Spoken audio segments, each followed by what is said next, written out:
৫,০০০ বছরের ইতিহাস ও ঐতিহ্যের গৌরবময় ইরান রাষ্ট্র কি অবশেষে পতন ঘটতে যাচ্ছে, নাকি তারা আমেরিকার মতন সুপার পাওয়ারকে ইসরায়েলের সাথে হরমুজ প্রণালীতে সলিল সমাধি ঘটাতে পারবে? ইরান অবশেষে আরও একটা সফলতা পেয়েছে, অর্থাৎ আজকে তাদের দেশের ভিতরে ঘাপটি মেরে থাকা ইসরায়েলের পক্ষে কাজ করা মোসাদ গোয়েন্দা সংস্থার 4জন গুরুত্বপূর্ণ এজেন্টকে ধরতে সক্ষম হয়েছে। এখন পর্যন্ত ইরান এই যুদ্ধে তাদের যে শীর্ষ স্থানীয় নেতৃবৃন্দকে হারাছে, আসলে এটা কোনোভাবেই সম্ভব হতো না যদি ইরানের ভিতর থেকে এই ইরানের জনগণ বিশ্বাসঘাতকতা না করত। ইরানের রাষ্ট্রীয় সংবাদ সংস্থা ইরনা এই তথ্য নিশ্চিত করে জানিয়েছে, ইরানের অত্যন্ত সংবেদনশীল সামরিক ও নিরাপত্তা স্থাপনার গোপনীয় তথ্য ও ছবি ইসরায়েলি গোয়েন্দা সংস্থা মোসাদের কাছে পাচার করছিল এই 4জন ব্যক্তি। গুরুত্বপূর্ণ পয়েন্ট অর্থাৎ গুরুত্বপূর্ণ তথ্য, যে তথ্যের আলোকে ইসরায়েল এবং আমেরিকা সফলভাবে ইরানে হামলা চালাতে পারছে, আর সেটা সম্ভব হচ্ছে শুধুমাত্র ইরানের ভিতরে ঘাপটি মেরে থাকা এই বিশ্বাসঘাতক এই মুসলিম নামধারী ইরানের সাধারণ জনগণ বিশ্বাসঘাতক এই মোসাদের এজেন্টদের কারণে।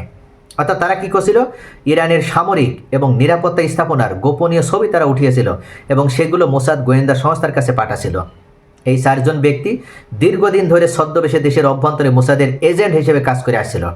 বর্তমান যুদ্ধ পরিস্থিতির সুযোগ নিয়ে তারা কৌশলগতভাবে গুরুত্বপূর্ণ বিভিন্ন সামরিক ঘাঁটির অবস্থান ও অভ্যন্তরীণ ছবি ইন্টারনেটের মাধ্যমে মোসাদ কর্মকর্তাদের কাছে সরবরাহ করে আসছিল। ইরানের গোয়েন্দা মন্ত্রণালয় আরও একটি বিবৃতিতে জানিয়েছে, দেশ জুড়ে সিরিয়ানি অভিযান চালিয়ে মোট 39 জন সন্দেহভাজনকে গ্রেপ্তার করা হয়েছে। এর মধ্যে গিলানের এই 4জন সরাসরি সামরিক তথ্য পাচারের সঙ্গে জড়িত ছিলেন। বাকি 35 জনকে দেশের 6টি বিভিন্ন প্রদেশ থেকে আটক করা হয়, যাদের মধ্যে অস্ত্র পাচারকারী ও বিভিন্ন বিচ্ছিন্নতাবাদী গোষ্ঠীর সমর্থকরাও রয়েছে। সব মিলিয়ে মোসাদের এই বিশাল নেটওয়ার্কটি ইরানের অভ্যন্তরীণ নিরাপত্তা ব্যবস্থাকে ভেতর থেকে নড়বড়ে করে দেওয়ার একটা সুদূর প্রসারী ষড়যন্ত্রে লিপ্ত ছিল। আইআরজিসি জানিয়েছে, এই গাদ্দাররা অর্থের বিনিময়ে দেশের সার্বভৌমত্বকে বিপন্ন করার চেষ্টা করছিল। গুপ্তচরদের ধরপাকড় এখনও অব্যাহত রেখে চলেছে, এমনকি বহির্বিশ্বের চাপকে তুড়ি মেরে উড়িয়ে দিচ্ছে ইরান। মার্কিন নৌ অবরোধের প্রচেষ্টাকে প্রত্যাখ্যান করে আজকে সফলভাবে ইরানের অ্যালিসিয়া এবং আরও একটা গুরুত্বপূর্ণ, যেটাতে 40 লক্ষ তেল বহনকারী অর্থাৎ 40 লক্ষ ব্যারেল তেল বহন করার মতন সক্ষমতার আরও একটা ইরানি জাহাজ এই মুহূর্তে ইমাম খোমেনি বন্দরের দিকে অগ্রসর হয়েছে। কিন্তু আমেরিকার এই ব্লকেডে অংশগ্রহণ করা ডেস্ট্রয়ার বা অন্যান্য জাহাজগুলো সামান্য পরিমাণে বাধা প্রদান করার সাহস দেখাতে পারেনি। কী কারণে সাহস দেখায়নি? কারণ ইরান আগে থেকে হুমকি প্রদান করেছিল, যদি তোমরা আমাদের এই জাহাজগুলোকে কোনো ধরনের বাধা প্রদান করার চেষ্টা করো, তাহলে তোমরা অপেক্ষা করো আমাদের পাল্টা পদক্ষেপের জন্য। ইরানের নবনিযুক্ত সর্বোচ্চ নেতা মুস্তফা খামেনির সামরিক উপদেষ্টা মোহসেন রেজাই যুক্তরাষ্ট্রকে হুঁশিয়ারি দিয়ে বলেছেন, এই অঞ্চলে ওয়াশিংটন পুলিশের ভূমিকা পালন করতে চাইলে তাদের যুদ্ধজাহাজগুলো সাগরে ডুবিয়ে দেওয়া হবে। অর্থাৎ যদি মনে করে আমেরিকা ইরানের এই প্রণালী বন্ধ করে দেবে, এমনকি ইরানে অন্য কোনো দেশের সাথে বাণিজ্য থেকে বিচ্ছিন্ন করে দেবে, তাহলে তাদের এই পুলিশিং ব্যবস্থা আমরা মেনে নেব না। কেননা ইরান খুব ভালোভাবে জানে ইরানের বিরুদ্ধে যারা পদক্ষেপ নিতে গেছে তাদের কিভাবে পরাজয় উপহার দিতে হয়, তাদের শক্তি ও গর্বকে কিভাবে নিশ্চিহ্ন করে দিতে হয়। ইরানের রাষ্ট্রীয় টেলিভিশনে দেওয়া সাক্ষাৎকার মোহসেন রেজাই মার্কিন প্রেসিডেন্ট ডোনাল্ড ট্রাম্পের নীতির তীব্র সমালোচনাও করেছেন। তিনি বলেছেন, ট্রাম্প হরমুজ প্রণালীতে পুলিশ হতে এসেছেন, এটা কি আপনাদের কাজ? যুক্তরাষ্ট্রের মতো একটা শক্তিশালী সামরিক বাহিনীর কাজ কি কেবল পাহারা দেওয়া?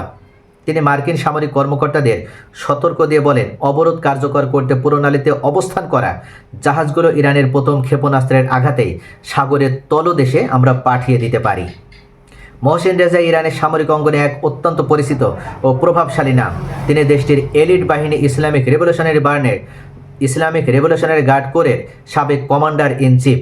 1981 থেকে 1997 সাল পর্যন্ত দীর্ঘ সময় তিনি আইআরজিসির নেতৃত্ব দিয়ে এখন বর্তমান অবসরে আছেন। তবে গত মাসে ইরানের রাষ্ট্রীয় গণমাধ্যম জানায়, পরিবর্তিত পরিস্থিতিতে সর্বোচ্চ নেতা মোস্তফা আলী খামেনির অনুরোধে তিনি অবসর ভেঙে পুনরায় সক্রিয় হয়েছেন এবং সামরিক উপদেষ্টার গুরুত্বপূর্ণ দায়িত্ব পালন করছেন।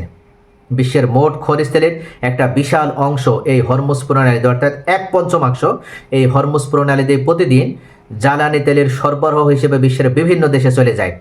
আর সেখানেই পুলিশিং ব্যবস্থা অর্থাৎ ব্লকেট দেওয়ার মাধ্যমে আমেরিকা ইরানকে কোণঠাসা করতে চাচ্ছে, বিশ্বের বিভিন্ন রাষ্ট্র থেকে একঘরে করতে চাচ্ছে।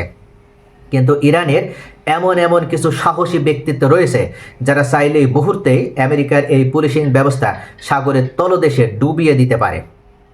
মহসিন রেজাই এমনই একজন সাহসী ব্যক্তি। 1981 থেকে 1997 সাল পর্যন্ত আইআরজিসির প্রধান থাকা অবস্থায় তিনি শক্তিশালী পর্যায়ে এই বাহিনীকে নিয়ে এসেছিলেন। দীর্ঘ 16 বছরের তার অক্লান্ত পরিশ্রমে আইআরজিসি আজকে বিশ্বের অন্যতম একটা সুশৃঙ্খল এবং শক্তিশালী বাহিনীতে পরিণত হয়েছে শুধুমাত্র এই মহসিন রেজার অত্যন্ত সুদূর প্রসারী চিন্তাভাবনা এমনকি তার বিচক্ষণতামূলক সিদ্ধান্তগুলো নেওয়ার কারণে।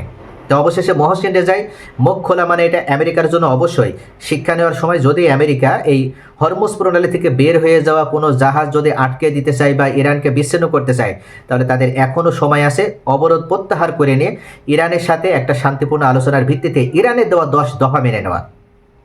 মহসিন রেজা উল্লেখ করেছেন, যদি তোমরা মনে করো যে আমরা দুর্বল হয়ে গেছি আমাদের কয়েকজন শীর্ষ নেতাকে হত্যা করার মাধ্যমে, যদি তোমরা এটা মনে করো যে ইরানের মতন একটা মহান রাষ্ট্র ভেঙে পড়বে, তাহলে তোমরা ভুল চিন্তা করছো।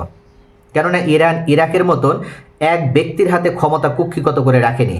ইরান এমন একটা রাষ্ট্র যার তৃণমূল থেকে একেবারে টপ লেভেল পর্যন্ত সকলে রাষ্ট্র পরিচালনা করার মতন যোগ্য। অর্থাৎ এখানে আপনি কাকে হত্যা করবেন, কতজনকে হত্যা করবেন, আপনাকে যদি এইভাবে ইরানের রেজিম ব্যবস্থার পরিবর্তন ঘটাতে হয়, তাহলে আপনার গোটা আইআরজিসি বাহিনীকে শেষ করতে হবে। 10 লক্ষের এই আইআরজিসির বাহিনীর একজন সদস্য যদি জীবিত থাকে, তাহলে সে খুব ভালোভাবে জানে যে কিভাবে ইরান নামক এই মহান রাষ্ট্রটিকে আমেরিকা এমনকি ইসরায়েলের মতন শত্রু রাষ্ট্রগুলোর বিরুদ্ধে দাঁড় করিয়ে প্রতিরোধ গড়ে তুলতে হয়। এমনকি এই মুহূর্তে ইরানের 9 কোটি নাগরিকের ভিতরে সক্ষম অর্থাৎ যুদ্ধে অংশগ্রহণ করার মতন 1 কোটি নাগরিক, তারা সকলেই স্বেচ্ছাসেবক হিসেবে যুদ্ধে অংশগ্রহণ করার জন্য প্রস্তুত অবস্থায় রয়েছে। ইতিমধ্যে ইরানের স্পিকার এই মোহাম্মদ বাগের গালিবাব তিনি জানিয়েছেন, যদি তোমাদের সাহস থাকে তাহলে আমাদের দেশে একবার তোমরা স্থল হামলা পরিচালনা করে দেখাও। তোমরা যেভাবে 3 লক্ষ বাহিনী নিয়ে তোমাদের 1.5 লক্ষ আর তোমাদের বিভিন্ন বন্ধু রাষ্ট্র থেকে হাওলাত করে নিয়ে এসে তোমরা ইরাকের সাদ্দামের বিরুদ্ধে যুদ্ধে লড়াই করেছিল, সেইভাবে তোমাদের যদি সাহস থাকে, তোমরা যদি সত্যিকার অর্থে শক্তিশালী সুপার পাওয়ার রাষ্ট্রের অধিকারী হয়ে থাকে, তাহলে ইরানে তোমরা স্থল হামলা পরিচালনা করে দেখাও। এই মুহূর্তে বাঘের গালিবাপে ইনভাইট জানাছে, অর্থাৎ আমেরিকা তুমি আসো, আমরা খেলার জন্য উপস্থিত আছি, আমরা তৈরি হয়ে আছি। অর্থাৎ ইরান আর অন্য 10টা রাষ্ট্রের মতো নয় যে তারা হুড়মুড়িয়ে ভেঙে পড়বে বা তাদের এ ধরনের রেজিম ব্যবস্থা যে একজন ব্যক্তিকেন্দ্রিক তাদের রাষ্ট্র ব্যবস্থা পরিচালিত হয়, এরকম না। তারা খুব ভালোভাবে জানে যে তাদের প্রত্যেকটা নাগরিক এক একটা যোদ্ধা এবং তারা সকলেই এক একজন প্রধানমন্ত্রী দেশ পরিচালনা করার যোগ্যতা রাখে। আর সেটা আমরা দেখছি যে সত্যিকার অর্থে ইরানে মায়েরা এক একটা বীর জন্ম দিয়েছে। মধ্যপ্রাচ্যের প্রত্যেকটি মুসলিম রাষ্ট্রগুলো যেখানে পুরুষের ভূমিকায় অবতীর্ণ হয়েছে, সৌদি আরব, বাহরাইন, কাতার, সংযুক্ত আরব আমিরাত, কুয়েত, ওমান, এমনকি জর্ডান, সিরিয়া, লেবানন, তারা সকলেই যেখানে এক একটা পুরুষের ভূমিকায় অবতীর্ণ হয়েছে। মিশরের একজন কারি যিনি সরাসরি বিরোধিতা করছে, ইরানকে কাফের হিসেবে উল্লেখ করেছে, এমনকি ইরানিদেরকে হত্যা করলে নাকি ইরান সরাসরি বা ইরানের জনগণ সরাসরি জাহান্নামে যাবে, এভাবে ফতোয়া প্রদান করছে। এই সমস্ত মুসলিম নামধারী বিশ্বাসঘাতকদের বিরুদ্ধে লড়াই করার মতন এক ইরানি জাতিই যথেষ্ট। শেষ পর্যন্ত ইমাম মাহদি আসার আগ পর্যন্ত এবং ইমাম মেহেদি আসা পর্যন্ত এই ইরানের নাগরিক, ইরানের জনগণ, তারা সকলে যে সঠিক পথের উপরে থাকবে, অবিচল থাকবে, সেটা আরও একবার প্রমাণ হয়ে গেল। বিশ্বের কোনো রাষ্ট্রের, 57টি মুসলিম রাষ্ট্রের কোনো রাষ্ট্রের কারোর ক্ষমতা নেই আমেরিকার মতন সুপার পাওয়ারের মুখোমুখি দাঁড়িয়ে কথা বলার, ইসরায়েলের মুখোমুখি দাঁড়িয়ে কথা বলার, ইউরোপের মুখোমুখি দাঁড়িয়ে কথা বলার। সেটা করে দেখাচ্ছে এই ইরান। কেননা ইরানের প্রত্যেকটা নাগরিক, প্রত্যেকটা জনগণ, প্রত্যেকটা ব্যক্তি অসীম সাহসের অধিকারী এবং তারা খুব ভালোভাবে জানে তারা কতটা দেশপ্রেমিক।